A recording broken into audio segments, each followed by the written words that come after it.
Oj zonja zëllusha, oma bëni halal grejt, ju lumë shitur të kam.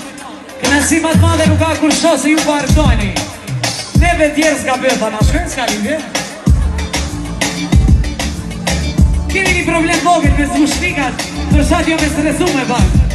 Ama ju se kuptoni, a jeni do gras? A jeni do gras? A jeni do gras? E po të nasuni, ane shkën të lala.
E tani markojnan, krejtja pa kuller gare.